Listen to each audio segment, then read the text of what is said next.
It-tieni interconnector bejn Malta u Sqallija proġett li għandu lan li jsaħħaħ is-sigurtà tal-enerġija u jappoġġja l-miri tad-dekarbonizzazzjoni ta' Malta laħaq stadju importanti ieħor b'xogħlijiet li qed isiru b'mod parallel bejn Malta u l-Italja.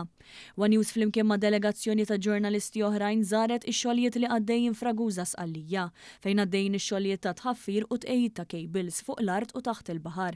Sa dan it-tant fl-istazzjon tat-terminal ta' Ragusa se jiġu installati shunt reactor u transformer ġdid fost oħrajn.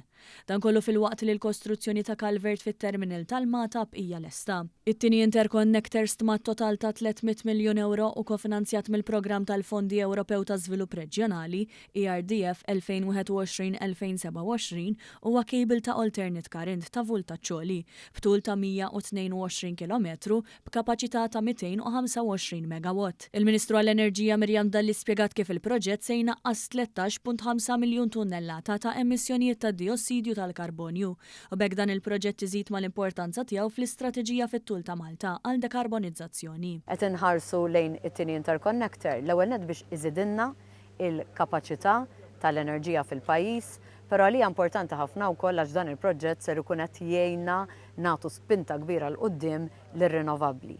Inkluż ukoll il-proġett li għandna bħala parti mill-viżjoni tagħna tal-offshore renewables u anki kun jista' jindirizza ixu ta' intermittenza.